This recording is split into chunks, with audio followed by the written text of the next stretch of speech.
This episode of Your Best Manager is brought to you by you. Thank you. To learn more, please visit yourbestmanager.com/support. I'm Jamie Newman, and you're listening to Your Best Manager, the show where I get to chat with and learn from some of the top minds in leadership and people development, and then share it with you. Right now, you're listening to episode 104, which is the fourth episode for season 2. If this is your first time listening to the Your Best Manager podcast, I'd actually suggest you start back at episode 101 so that you can follow along through season 2. You see, this season, I'm joining you on the journey. It's not just about bringing you a great interview or sharing some practical management advice. For me, it's about becoming a better leader myself so that I can help more people just like you, take your people to a better place. Last week, I was chatting with the world's #1 leadership thinker, Dr. Marshall Goldsmith. And we had a great time as Marshall continued to press in against a really bad habit I've developed. And then what did you say? Oh, well. Oh, why did I bring it up? It was $20. Oh, poor me. You did that, didn't you? That was awful. Yeah. So I've got a bit of a bad habit, but trust me, I'm working on it. Here we go. I'm coming from the standpoint of the action of fun, that you actually are designating time. You are scheduling time in your calendar on a consistent basis to have fun. And having fun is not work. It is not the same thing. It is something separate, something different, that is a transition from work. So I've got a favor to ask. Do you think you can maybe help me out with something? Yeah, I know. Okay, so I want you to relax and just have some fun for a minute. If you're driving to or from work right now, bob your head up and down. I'm serious. And if you're walking the dog right now, maybe cleaning up your office, I don't know, working out, whatever you're doing, I want to ask you to put a smile on your face and just stop thinking about work for like just a moment. All right. Do you feel that? It's good, right? Yeah, you're welcome. Okay, so here's the thing. This is the fun episode. And yes, the music is a little cheesy, but hey, podcasts, well, they're not typically a group activity, which means no one else knows what you're listening to right now. So, like, honestly, have some fun for just a moment. I won't tell anyone. In fact, I'm going to suggest that your ability to enjoy yourself and have fun today is your ticket to becoming more productive. It's true. And that's really what we're talking about on today's show.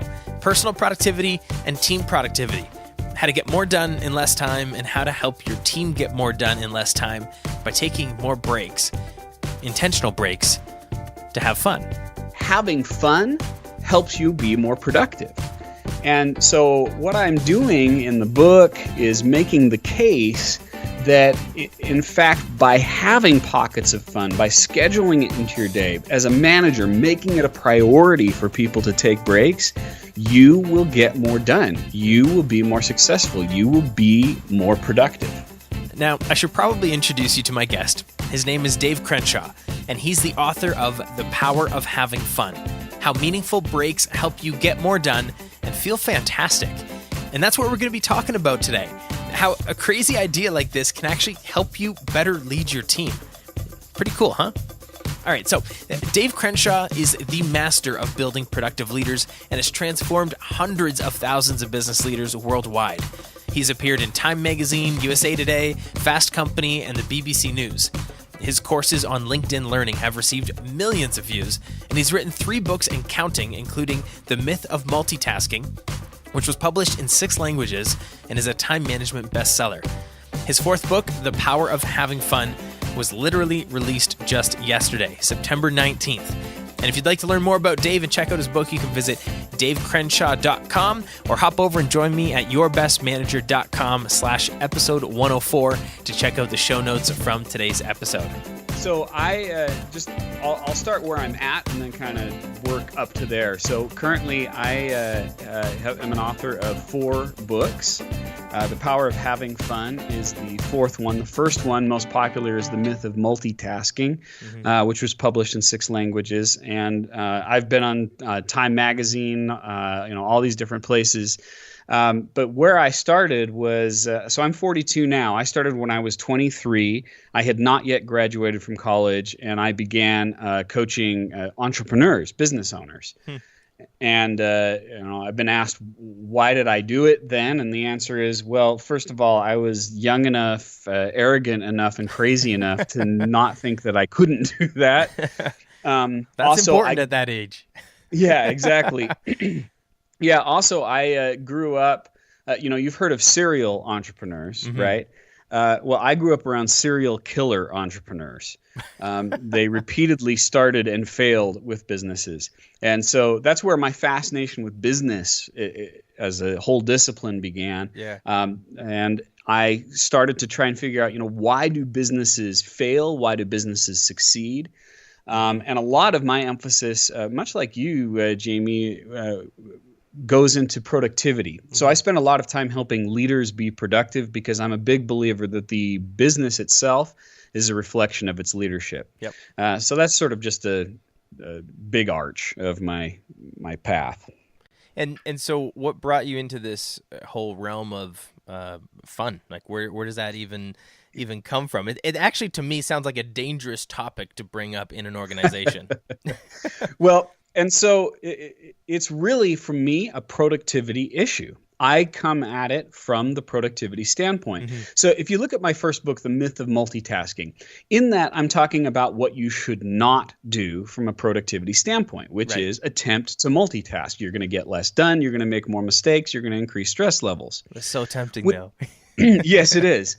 So with The Power of Having Fun, I'm coming at it from the angle of what should you do that's counterintuitive. So in the same way that most people think, oh, I need to multitask, that's going to make me be more productive. In the same way, having fun helps you be more productive. And so what I'm doing in the book is making the case that, in fact, by having pockets of fun, by scheduling it into your day, as a manager, making it a priority for people to take breaks, you will get more done. You will be more successful. You will be more productive. And it makes sense, but it sounds really, really scary because, the first question that's got to come to mind is, well, but how do I have time? I'm multitasking because I feel like I don't have enough time, and you're asking me to schedule something else in? Right.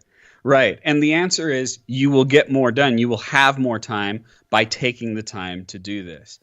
Okay, so I want to jump in here real quick because I've had this question in the back of my mind ever since I finished talking with Dave, and I want your help with it. Now, let me preface the question by saying I think there's a ton of value in what Dave's going to be talking about on today's show. It makes sense logically. As you'll soon learn, it makes sense biologically, and I've tried it myself and had success. My question is, and again, I really want to hear what you think. So what I'm going to do is I'm going to put this question in the show notes for today's episode. And what I'd like you to do is hop over to yourbestmanager.com/episode 104 right after listening to this episode, and then answer the question in the comments for me. The question is, regardless of whether or not this stuff works, like regardless of whether or not scheduling fun into your day and into your employees' days, regardless of whether or not that actually improves productivity, do you think that your company or your boss would buy into it? Like, honestly, do you think that your boss would say, yeah, go for it, and let's track the results? Or do you think your boss would disapprove and tell you that you need to focus your efforts to improve team productivity in other areas? I guess it also begs the question, how stuck are we, as corporate America, let's say, how stuck are we in our ways of the 9 to 5, the typical standard 9 to 5? So again, I'd love to hear your thoughts. Listen closely today and then join me afterward at yourbestmanager.com/episode 104 and share your opinion. You will get more done. You will have more time by taking the time to do this. To just give you an example, there was a study by the Harvard Business Review and also the Energy Project. And what they found was that when people took regular breaks on a consistent basis, their loyalty to the company, their likelihood to stay with the company increased 81%. Wow. And their sense of well-being and healthiness increased 78%. And their ability to focus and their ability to continue working also increased. All of these things helped them perform better. Yet right now, what is one of the biggest challenges that managers have? And that's attracting and keeping best talent. Yep. If you're spending your time constantly on the treadmill trying to replace people or trying to keep your people happy, that is not productive. Right. And so this one thing actually has a massive impact on your ability as a manager and with the team to get more done. Yeah, and you brought up focus, and when I think of focus, I also think of quality, because when I'm distracted or tired or whatnot, and I'm lacking focus, usually I don't produce as good of quality work, which ends up either taking me twice as long to do that, or the other thing that kills productivity, which is rework, having to do the same work twice, right? Mm-hmm. Correct. Why is that the case, though? I mean, shouldn't I, if I'm working, shouldn't I be at the same, I guess, quality level no matter what? Like, why does that change dependent on whether or not I take a break? Yeah. So first of all, let me give you a little backdrop, and it kind of answers the first question of how I got into this. Mm-hmm. I worked with executives. I work with executives, coaching them, helping them be more productive, more focused, more successful. And I saw a pattern over and over that if we scheduled strategic time for them to have fun, to do something relaxing, whatever you want to word it, they outperformed what they used to do. And so what I do is with all my stuff is it usually is just based on my field experience working with people. And then I go back and try to find the research that substantiates what I'm experiencing in real life. I found this really fascinating study out of the University of Washington. It was done with mice, but it illustrates the point perfectly. They had two groups of mice. One group was deprived of dopamine. And dopamine is the naturally occurring chemical in your body. It's motivational. And it's released when you do things that are fun, when you have these moments, these breaks. So the mice that had the regular inputs of dopamine, when they kept performing the same task over and over, their times got better. In other words, they were learning, they were improving. The mice that were deprived of dopamine, their times got worse. In other words, the more they persisted in the task, the less productive they became. Now, we're not mice, but most of us treat ourselves as if we're mice running around in a maze. And when we do that, when we drive ourselves, I'm so tired, but I'm just going to keep doing it because I'm a hard worker, that mindset reduces performance and it hurts your overall productivity for your team and for yourself. It's such a trap too. I mean, I forget who I was talking to. I was talking to someone recently, and we were just talking about the idea that there's this, I guess, praised or encouraged, or this philosophy that success comes from like working harder. And if only we could get people to work harder, work longer hours, work more, we'd get more stuff done. But it ends up being counterintuitive because we weren't designed to function that way, right? No, we absolutely weren't. I mean, here's another fascinating thing that I came across, again, going back to try to substantiate what I was seeing in the field, was the concept of the Ultradian Rhythm. I don't know if you've heard of that. Have you heard of this? You've probably heard of the circadian rhythm, right? Yeah. We all know about that, the sleep-rest cycle, the importance of getting sleep. Yeah. Well, the same researcher that basically made that famous, Nathaniel Kleitman, also discovered the Ultradian Rhythm. And Ultradian Rhythm is basically cycles within a day. And it happens both in our sleep and it happens with work. And our Ultradian rhythms are roughly 90 to 120 minutes, which means that while we're working within that cycle, we are at peak productivity. But if you continue to persist past that point, like let's say that your Ultradian rhythm is 100-minute cycles. If you go to 101 minutes, every minute thereafter is diminished returns. Wow. So the key is you need to take a 10 to 20-minute break to do something fun, to do something relaxing, whatever it is that's meaningful to you, and part of the book is helping people discover that or rediscover it because so many people have forgotten. You just take the break to do that, and then when you return, you are far more productive because you've essentially refilled the gas tank. Is this the same concept? I'm not up on the word, so correct me if I'm totally off, but this is the same kind of idea as like the Pomodoro technique. Am I right on that word? Similar, except Pomodoro is far too short. The Pomodoro technique is based on about 20 to 30 minute cycles, and that doesn't match up with human biology. Oh, interesting. And additionally, it forces people who can work for longer periods of time, the people that I've worked with that are in that 120-minute cycle, it's actually causing them to switch far too often. And in addition, they're usually not taking meaningful, fun breaks. People are breaking, in my experience, from doing work to do other kinds of work. And that's not the principle here that's truthful. I do that. I totally do that. And I wanted to stop right here and just admit that to you. You probably do it as well. It's one of those things where, for me, it happens most of the time if I'm like writing.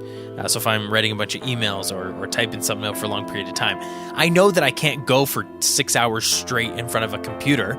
I think we all know that. And so what do? We plan our days out. And we just like switch up the tasks every maybe hour or so, maybe even every 90 minutes, so that we're doing something different, where maybe instead of typing something, maybe I pick up the phone and I call a customer.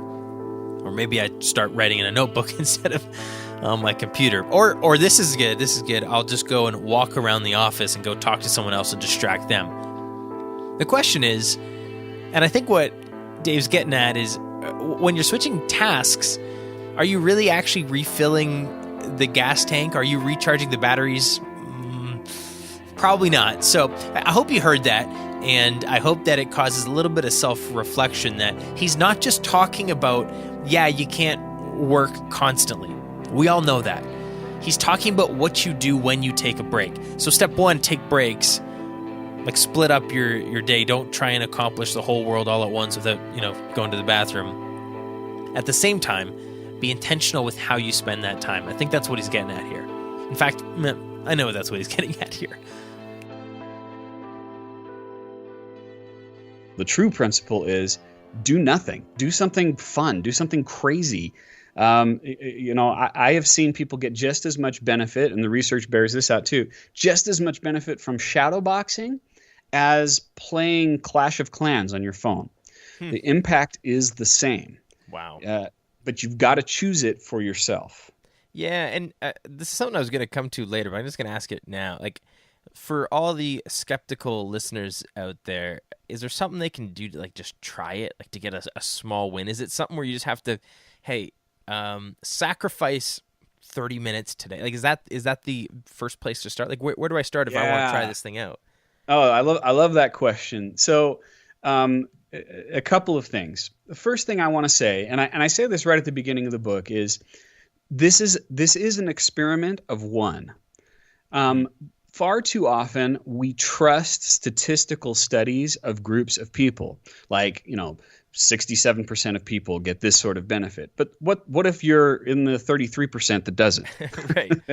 Right? So what I say is, don't take my word for it. Try it. Try it for a few weeks. So that's the first thing.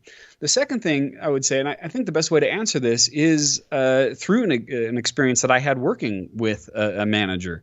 And I mentioned the shadow boxing. That's what he chose. So we started out by saying, what period of time should we start with? We started with 90 minutes, and he set a boxing interval timer to go off at 90 minutes. And sometimes his day didn't completely line up with that, which is fine. Just at the next available opportunity, he would stop, get away from the office, and for about 15 minutes, do some shadow boxing. And then he returned. And so I followed up with him about it and said, how'd that work for you? And he said, I think I still had room to go. I said, great, let's try it again. Let's go for the 110-minute mark. And we just kept experimenting with it until we found that his optimal spot was around 100 minutes. And you use the word sacrifice. I just want to comment on that. Sacrifice is such an interesting word. To me, sacrifice, the definition of it is to give up something good for something better. And if you think about what that means in the context of having fun, we're giving up something good, which is working hard, and that is something that we should do. And we're sacrificing it for something better, which is having fun, which first of all is just great because that helps you feel like a better person and more balanced person, but it will help you better perform the work after you do it. So yes, I do think you should make that sacrifice and experiment with it and see if what I'm saying is not true, that you aren't giving up something good for something better. Yeah, great point. And something else I want to highlight that you were saying there is you weren't letting people try something just once. There's a lot of danger in trying something once. You have to commit to a certain period of time because, as your example, maybe that 90 minutes isn't the right period of time. And so maybe it doesn't work the first time you try it. There's like that experimentation. You're looking for what's going to work properly within your schedule and within your biology, I guess, ultimately, right? Right. The principle is more important than the process. Mm-hmm. The principle is if you take meaningful breaks on a regular basis, you will be more successful. Now, the process or the system may vary from person to person. And the tools even that you use may vary. One person may like shadow boxing. Personally, I like to play video games. Whatever it is, that's up to you to experiment. And the book is really built to sort of guide people through that experiment. But you first have to buy into and understand that the underlying principle is sound, which is when you take meaningful breaks to have fun, you will be more productive and more successful. Right. Well, I want to go back to something that you referenced right at the beginning of the show, and then we're going to move on to a different topic for a little bit and then come back. But the definition of fun, because I have worked in environments and I've heard bosses and leaders say, and I've had clients who say, well, my work is fun. Should my employees have fun serving customers, have fun in the database, have fun winning at career? Shouldn't that give them the dopamine rushes, and shouldn't that make people feel ignited? So what is the right definition of fun, and what's the difference between having fun at work and taking a break for fun? Yeah. So the first thing that I would say is, and I make this distinction, it's really important, is that the book and my message is not about fun. It is about having fun. And the distinction, while it sounds like I'm splitting hairs, is very important. Yeah. Because fun is like, let's listen to comedy, let's laugh more, let's play more, let's be happier people. It's really a concept of happiness. That's not where I'm coming from. I'm a productivity guy. I'm a practical, hard-nosed sort of guy.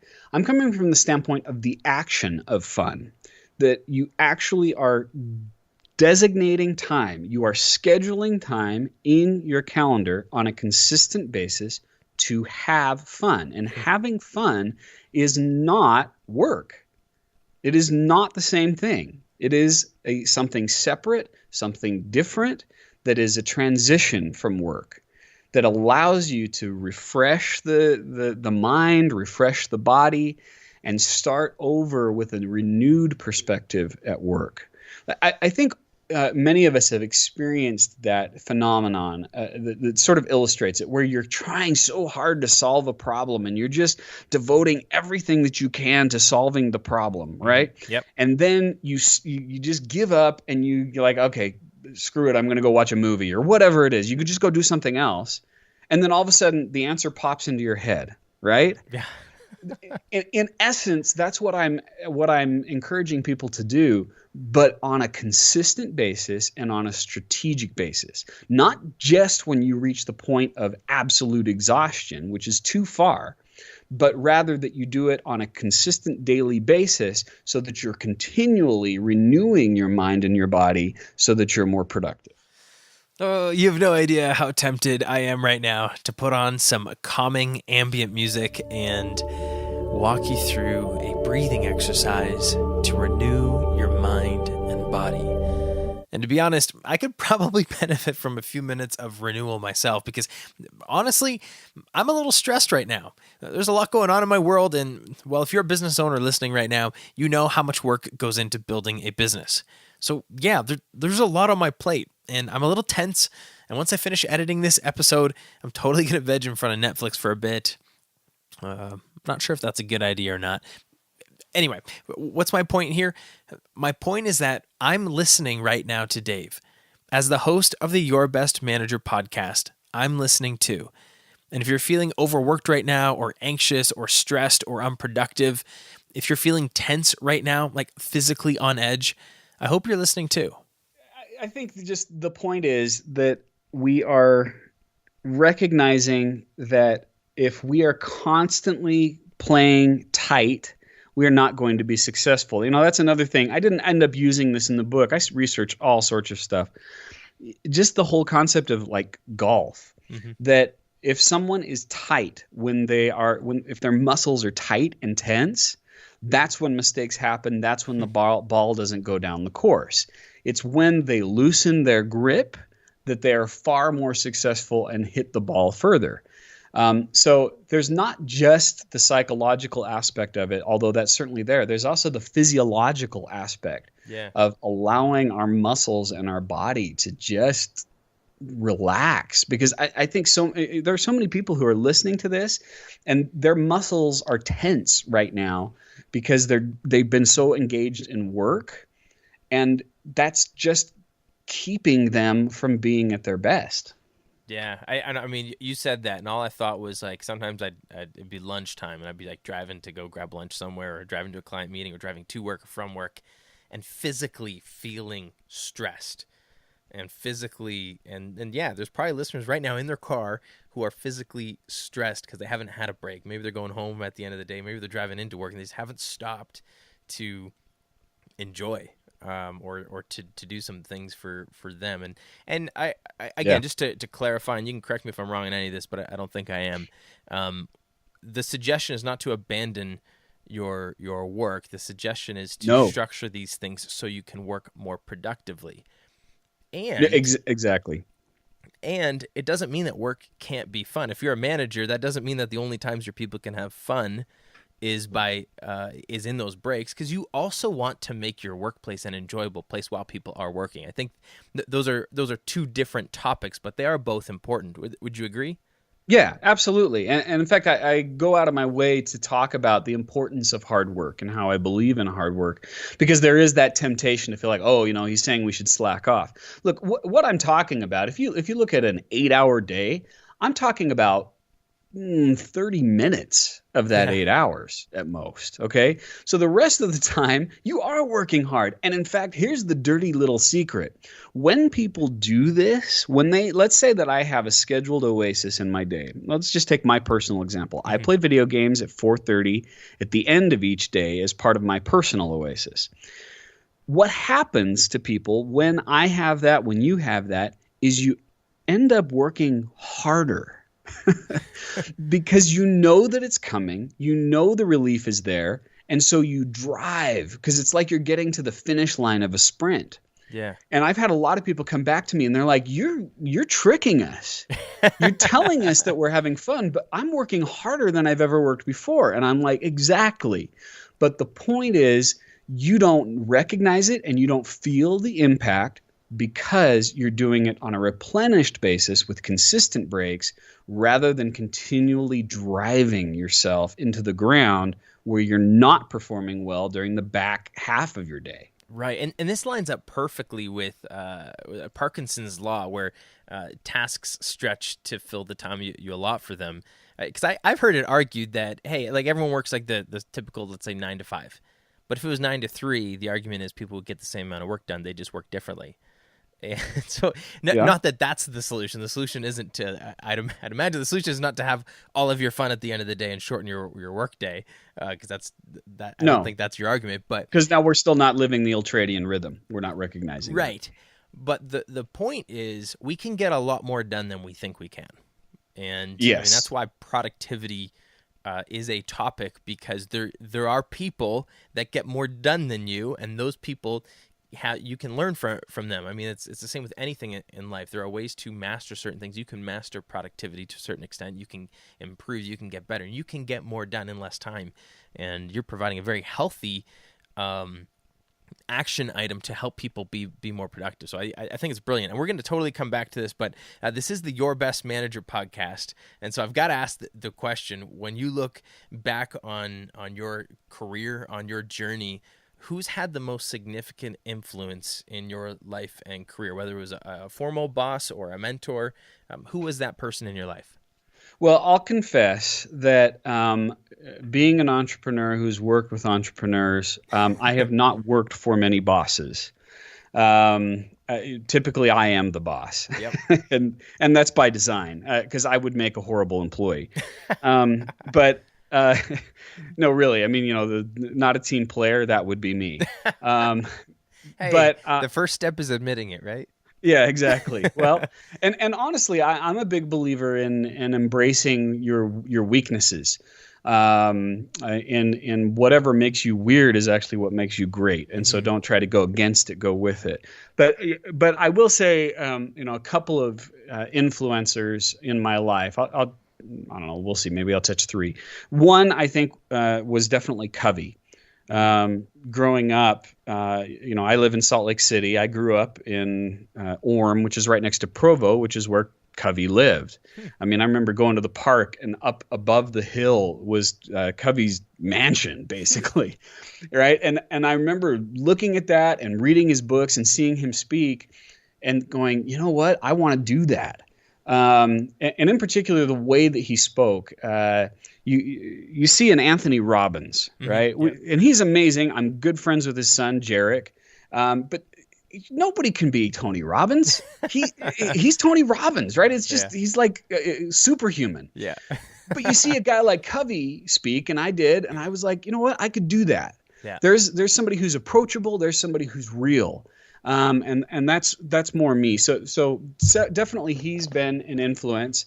I'll say, I get influenced a lot by my friends. Mm-hmm. I have a lot of what I call friendtors. Yep. And it's sort of a two-way relationship where we're both mentoring each other and being friends.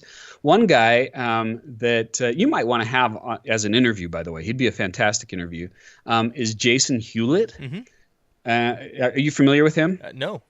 Okay, so Jason Hewlett is I think the youngest inductee into the National Speakers Association Hall of Fame.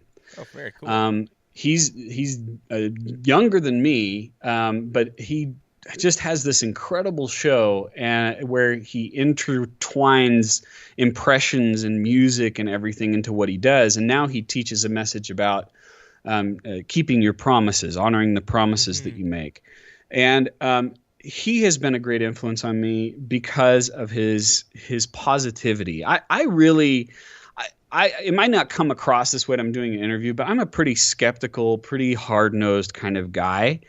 And he's just somebody who always has something positive to say about everybody.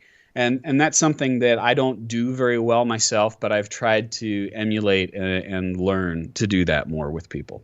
Oh, there's so much great advice in there, though. I mean, first of all, surround yourself with people who can build you up. What's the phrase? You are the average of the 5 people you spend the most time with, Jim Rohn.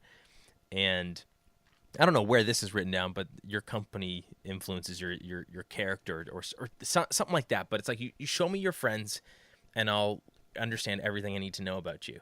And the thing that I want to take away from that, and even what you're talking about with Covey, which is funny, I've actually got the 7 Habits of Highly Effective People sitting right beside me. I had not read it until about a month ago. I picked up the book for the first time, but which is ironic given what I do. But anyway, the whole concept here that I want everyone listening to understand is control what you can control, because there are many people who are listening to this right now who have bad bosses. This is the Your Best Manager podcast. Not everyone has a best manager. Not everyone has a good manager. Not everyone has a manager. But you can control the people you surround yourself with. You can control the mentors that come into your life. You can control the development you get, the people you engage with, the people you learn from. Those things are within your control. Those are called choices. So whether Yes. good boss, bad boss, or no boss, you've got opportunities to become better in the areas you're looking to grow in. So I love that's what you brought up. I think it's a great lesson for everybody listening. Yeah, you reminded me of something too. There was a turning point in my career, and it was when I came to the realization that I was listening to and taking advice from people who had accomplished nothing in their life. Maybe that's a common thing when you're young. You know, I was probably in my mid-20s when I came to that realization. But I was like, you know what? I'm listening to people. These people are giving me advice. They're coming across like experts. But then I look at what they've accomplished. They've accomplished nothing. So basically, I'm learning from people. I'm learning how to do what they did. I'm learning how to follow in their footsteps. And choosing your friends, choosing the source of information that where it comes from is a massive tool to growing your ability to be successful. Could not agree more. Yes, the cheesy, head-bobbing, toe-tapping music is back on, and we're going to ride this thing out a little bit because I want you to be smiling right now. Because look, if you listen to any other leadership or business podcasts, you know this. Leadership, management, business, marketing, they're pretty serious topics, aren't they? Now, don't get me wrong. I love it. I love leadership. I mean, my entire podcast is about leadership. And really, leadership is about caring for other people's careers and lives. That shouldn't be taken lightly. So the seriousness, it's completely appropriate. I just think that, well, since this entire show is based around the premise that there's power in having fun, well, I thought I'd have some fun too. And I'm giving you permission again to have some fun with me as well while I close out today's episode. I've already invited you to visit the show notes for this episode and share your opinion on today's topic. And that's not the only reason to stop by yourbestmanager.com today. In addition to more information on where and how to connect with Dave Crenshaw and where to find his book, The Power of Having Fun, I also have a bonus audio clip that you can listen to where Dave answers a question from a listener about how do you motivate an employee who wants a promotion when there aren't any advancement opportunities available. Oh, and I've actually got one more question I'd be interested in hearing your answer to. What do you do for fun? For me, I play the drums. I've been a drummer since I was 10 years old, and it is hands down one of the best ways for me to step away from all the noise and recharge my own batteries. So again, visit yourbestmanager.com/episode 104, and you can find all of the bonus content from today's show. And at the bottom of the page, you can share your opinion in the comments section, or feel free to shoot me an email, and we can connect that way. Other than that, have a fantastic day, a fantastic rest of the week, and have fun.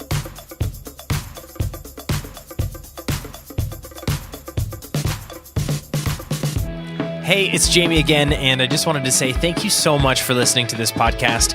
If you've enjoyed it and want to help this show reach even more people, there are a bunch of things you could do. You could leave a rating and review in iTunes, which helps this podcast rank higher in the search, or you could financially support the show for just $1.25 per episode by visiting yourbestmanager.com/support. But the best thing you could do, the thing I'd be most grateful for, is if you just told a friend about the podcast. If you like the show and think someone else might like it too, tell them about it. Thanks again, and we'll talk soon.